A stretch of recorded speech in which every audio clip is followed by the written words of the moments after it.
أعوذ بالله من الشيطان الرجيم. ولله الأسماء الحسنى فادعوه بها وذروا الذين يلحدون في أسمائه سيجزون ما كانوا يعملون. السلام عليكم ورحمة الله وبركاته. الحمد لله رب العالمين والصلاة والسلام على المبعوث رحمة للعالمين وعلى آله وصحبه أجمعين ومن تبعهم بإحسان إلى يوم الدين. ناظرین کرام، اسماء حسنہ میں آج ہمارے ساتھ الرزاق، الرازق، الوہاب، المعطی، یہ 4 نام ہیں۔ ان میں 3 نام الرزاق، الرازق اور الوہاب قرآن کریم میں آئے ہیں اور حدیث میں بھی اس کا ذکر ہے۔ المعطی قرآن میں اس کا ذکر نہیں ہے، البتہ حدیث میں اس کا ذکر آیا ہے۔ الرزاق قرآن میں 1 مرتبہ آیا ہے، سورہ ذاریات آیت نمبر 58 میں اللہ تعالیٰ فرماتا ہے ان اللہ هو الرزاق ذو القوة المتین، بے شک اللہ تعالیٰ وہی بہت زیادہ رزق دینے والا ہے اور بڑی طاقت والا اور مضبوط ہے۔ اور الرازق اس طریقے سے نہیں بلکہ خیر الرازقین، رزق دینے والوں میں سب سے بہتر، اس طریقے سے 5 مرتبہ اللہ تعالیٰ نے ذکر فرمایا ہے۔ سورہ جمعہ آیت نمبر 11 میں بھی آیا ہے قُلْ مَا عِنْدَ اللَّهِ خَيْرٌ مِّنَ اللَّهِ وَمِنَ التِّجَارَةِ وَاللَّهُ خَيْرُ الرَّازِقِينَ، اور اللہ تعالیٰ دینے والوں میں بہت بہتر دینے والا ہے۔ اور حدیث میں بھی آیا، نبی کریم صلی اللہ علیہ وسلم فرماتے ہیں ان اللہ هو المسعر، بے شک اللہ تعالیٰ وہی قیمت لگانے والا ہے، یعنی ہر چیز کی قیمت لگانے والا اللہ تعالیٰ ہے، اور وہی اللہ تعالیٰ رزق تنگ کرنے والا ہے اور رزق کو کشادہ کرنے والا ہے، اور وہی الرازق ہے، رزق دینے والا۔ علامہ راغب اصفہانی رحمۃ اللہ علیہ مفردات القرآن اپنی کتاب میں فرماتے ہیں کہ رزق کا مطلب کئی معنی میں رزق کا لفظ استعمال ہوتا ہے، جن میں ایک مستقل طور پر جو عطا حکومت کی طرف سے ملتے رہتا ہے وظیفے کے طور پر، جی لوگوں کے لیے، اس کو بھی کہتے ہیں جی، یا اللہ کی طرف سے جو آخرت اخروی رزق، اس کو بھی کہتے ہیں، یا نصیب کے معنی میں بھی آتا ہے، اور انسان جو کھاتا ہے جی اس کو بھی رزق کہتے ہیں۔ جی یہ سارے معنی رزق کے معنی میں آتے ہیں۔ اور رازق کا لفظ جو اس رزق کو پیدا کرنے والا، دینے والا، اس کے حصول کے اسباب پیدا کرنے والا، یہ سب اللہ تعالیٰ ہی ہے۔ اور انسان کو بھی جس کا جو سبب بنتا ہے رزق کے انتظام کا، اس کو بھی کہا جاتا ہے، لیکن الرزاق یہ مبالغہ کا صیغہ کہ بہت زیادہ رزق دینے والا، یہ اللہ کے سوا کسی اور کو نہیں کہا جاتا۔ علامہ خطابی رحمۃ اللہ علیہ فرماتے ہیں کہ رزاق کا مطلب وہ ذات جو رزق کی ذمہ داری اپنے اوپر لی ہے، وہ اللہ، کہ رزق کی کفالت اللہ تعالیٰ کرتا ہے۔ جی جیسا کہ اللہ نے فرمایا کہ جو ہے اللہ تعالیٰ تم سے رزق نہیں مانگتا، تم سے کچھ طلب نہیں کرتا، بلکہ اللہ تعالیٰ تمہیں رزق دینے والا ہے، اور ہر مخلوق کو اس کی ضرورت کی چیز، اس کا رزق کا انتظام کرنے والا اللہ تعالیٰ کے رزق جو ہے سارے مخلوقات کے لیے شامل ہے اور عام ہے، اس کی رحمت جیسی عام ہے، بالکل اسی طریقے سے مومن کو بھی دیتا ہے، کافر کو بھی دیتا ہے، دوست کو بھی دیتا ہے، دشمن کو بھی دیتا ہے۔ ایسا کمزور جو رزق کمانے کی طاقت نہیں رکھتا، اللہ تعالیٰ اس تک جو ہے رزق کو پہنچاتا ہے، جی جیسا ایک طاقتور کو پہنچاتا ہے، بالکل اسی طریقے سے ایک کمزور کو بھی پہنچاتا ہے۔ قرآن میں اللہ تعالیٰ سورہ عنکبوت آیت نمبر 60 میں فرماتا ہے وَكَأَيٍّ مِّن دَابَّةٍ لا تحمل رزقها اللہ يرزقها وإياكم، جی کتنے ایسے جانور ہیں اپنا رزق وہ اٹھاتے نہیں ہیں، اللہ ان کو رزق دیتا ہے اور تمہیں بھی دیتا ہے۔ علامہ سعدی رحمۃ اللہ علیہ فرماتے ہیں کہ رزاق جی سارے بندوں کو رزق دیتا ہے، لیکن اس کے رزق کی دو قسمیں ہیں، ایک عام رزق جو مومن اور کافر، دوست اور دشمن سب کے لیے ہے، اور دوسری رزق کی دوسری قسم خاص ہے، کیا؟ دلوں کی رزق، روح کی غذا، علم کے ذریعے، ایمان کے ذریعے۔ اسی طریقے سے مومنوں کے لیے رزق حلال، جی یہ سب مومنوں کے ساتھ خاص ہے۔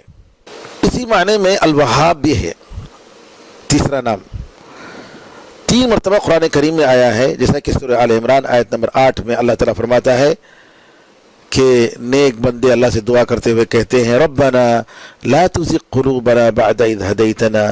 وہب لنا من لدنک رحمہ انک انت الوہاب۔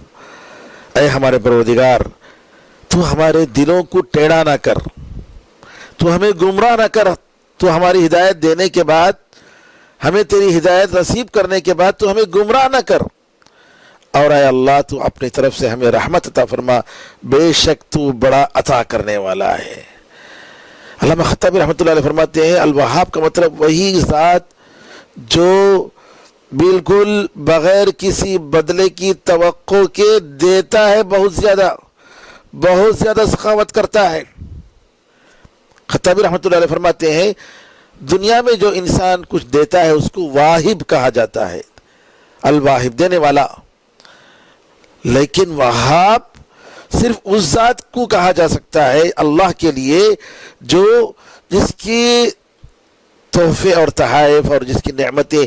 بے شمار ہیں، متعدد ہیں اور ہمیشہ کے لیے ہیں، اور انسان مخلوق جو ہے بندے کو اس کی ساری ضرورت پوری نہیں کر سکتے، ہمیشہ اس کو مال و دولت اور رزق دے نہیں سکتے، جی بیمار کو شفا اور تندرستی دے نہیں سکتے، اور جو لاولد ہیں ان کو اولاد دے نہیں سکتے، گمراہ کو ہدایت دے نہیں سکتے، اور مصیبت زدہ انسان کو عافیت نہیں دے سکتے۔ یہ سب کا سب الوہاب، وہ اللہ تعالی بڑا دینے والا داتا،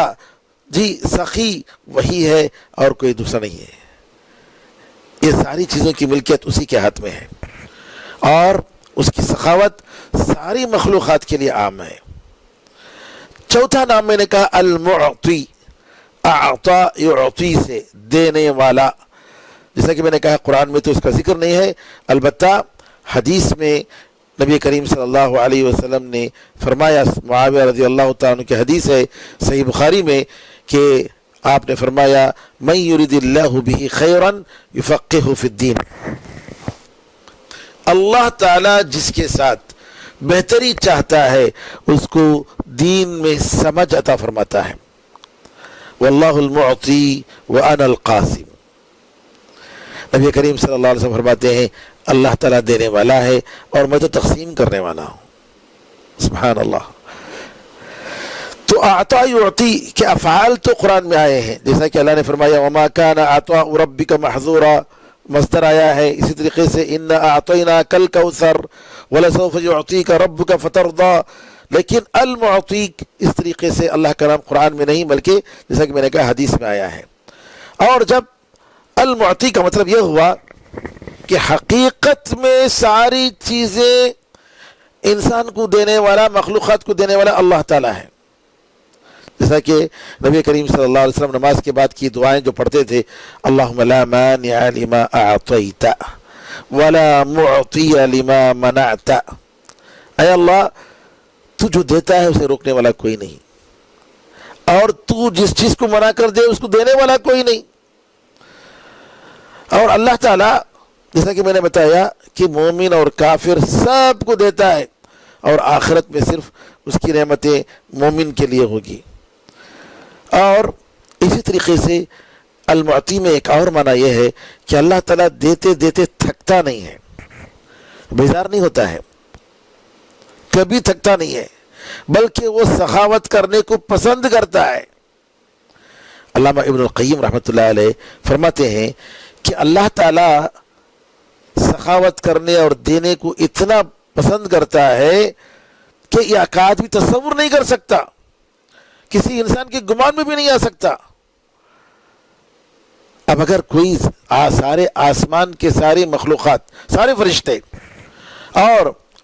زمین کے ساری مخلوقات، انسان اور جن، سب کے سب ایک میدان میں کھڑے ہو جائیں اور ہر ایک اپنی اپنی ضرورت اللہ تعالیٰ کے سامنے رکھیں اور اللہ تعالیٰ ساروں کی ضرورت کو پوری کرے، تو اللہ تعالیٰ کے خزانے میں ذرہ برابر کمی نہیں ہوگی۔ اللہ تعالیٰ کی ذات، یہ اس کے اندر جو صفتیں ہیں، سخاوت کرنا، دینا، رزق کا انتظام کرنا، یہ اس کی ذاتی صفت ہے۔ جیسا کہ اللہ تعالیٰ، اس کی زندگی اس کی ذاتی صفت ہے، علم اس کی ذاتی صفت ہے، سننا اور دیکھنا اس کی ذاتی صفت ہے جی، اور اسی طریقے سے معاف کرنا، رحم کرنا، تو اللہ تعالیٰ اسی طریقے سے عطا فرماتا ہے۔ اللہ تعالیٰ کے ان ناموں پر ایمان لانے کے جو تقاضے ہیں، ان میں سب سے پہلے یہ ہے کہ جو اللہ تعالیٰ ہماری ساری ضرورتوں کو دیتا ہے، ہماری دعاؤں کو قبول فرماتا ہے، کیا اس کا تقاضا یہ نہیں ہے کہ ہم صرف اسی کی عبادت کریں، سوال کریں، مانگے تو صرف اسی سے مانگے جی، اولیاء سے، قبر والوں سے، کسی اور کے پاس نہ جائیں۔ اسی طریقے سے اللہ تعالیٰ نے قرآن کریم میں اپنے رزق کی نعمت کا ذکر فرما کر بندوں سے مطالبہ کیا کہ اس کی عبادت کی جائے۔ اللہ نے فرمایا سورہ یونس آیت نمبر 31 میں، قُلْ مَن يَرْزُقُكُم مِّنَ السَّمَاءِ وَالْأَرْضِ، آپ ان سے پوچھئے کہ آسمان و زمین سے تمہیں رزق کا انتظام کون کرتا ہے؟ أَمَّن يَمْلِكُ السَّمْعَ وَالْأَبْصَارَ، تمہارے قوت سمع اور قوت بصر، دیکھنے اور سننے کی طاقت کا کون مالک ہے؟ وَمَن يُخْرِجُ الْحَيَّ مِنَ الْمَيِّتِ، جی زندے کو مردے سے کون نکالتا ہے؟ وَيُخْرِجُ الْمَيِّتَ مِنَ الْحَيِّ، اور مردے سے زندے سے مردے کو کون نکالتا ہے؟ مردے سے زندے کو کون نکالتا ہے؟ وَمَن يُدَبِّرُ الْأَمْرَ، سارے معاملات کی تدبیر کون کرتا ہے؟ فَسَيَقُولُونَ اللَّهُ، یہ مشرکین، یہ کفار قریش کہیں گے یہ سب اللہ تعالیٰ ہی کرتا ہے۔ فَقُلْ أَفَلَا تَتَّقُونَ، تو آپ ان سے کہیے کہ تم ڈرتے نہیں؟ جب تم ایمان لاتے ہو کہ سب کچھ اللہ کی طرف سے ہوتا ہے، تو کیا تم اللہ تعالیٰ سے نہیں ڈرتے؟ کیوں تم اللہ تعالیٰ کے لیے جو عبادتیں خالص ہیں، وہ ان معبودان باطل، ان پتھروں اور غیروں کے لیے کیوں تم کرتے ہو؟ اسی طریقے سے اللہ تعالیٰ نے سورہ نحل آیت نمبر 73 میں فرمایا، وَيَعْبُدُونَ مِن دُونِ اللَّهِ مَا لَا يَمْلِكُ لَهُمْ رِزْقًا مِنَ السَّمَاوَاتِ وَالْأَرْضِ، مَا لَا يَمْلِكُ لَهُمْ رِزْقًا مِنَ السَّمَاوَاتِ وَالْأَرْضِ شَيْئًا وَلَا يَسْتَطِيعُونَ، یہ لوگ اللہ کے سوا ایسی چیزوں کی عبادت کرتے ہیں جو نہ ان کے لیے آسمان و زمین سے کسی بھی رزق کے مالک ہیں، اور یہ کر بھی نہیں سکتے۔ سبحان اللہ، اللہ کہہ رہے ہیں کیسے تم جا کر ان سے مانگ رہے ہو، کیسے تم ان کی عبادت کر رہے ہو؟ سورہ روم آیت نمبر 40 میں فرمایا، اللہ الذی خلقکم ثم رزقکم ثم یمیتکم ثم یحییکم، اللہ تعالیٰ ہی ہے جس نے تمہیں پیدا کیا، پھر تمہیں رزق کا انتظام کیا، پھر تمہیں موت دے گا، پھر تمہیں دوبارہ زندہ کرے گا۔ هل من خالق غیر اللہ من یفعل من ذلکم من شیء، سبحان اللہ، اللہ پوچھتا ہے کیا اللہ کے سوا کوئی ایسا خالق ہے جو ان ساری چیزوں میں سے کوئی کام کرتا ہے؟ سبحانہ وتعالی عما یشرکون۔ پھر اللہ تعالیٰ ہی جواب دیتا ہے کہ اللہ تعالیٰ بڑا پاک ہے اور بڑا بلند ہے ان ساری چیزوں سے جس کے ساتھ یہ لوگ شرک کرتے ہیں۔ تو اللہ تعالیٰ ہی کے لیے عبادت خالص ہونی چاہیے، اللہ تعالیٰ ہی ساری قوتیں، رزق، ہدایت، ایمان، ہر چیز کا عطا کرنے والا، دینے والا۔ پھر اس کے بعد اللہ کی نعمتوں کا شکر ادا کرنا چاہیے۔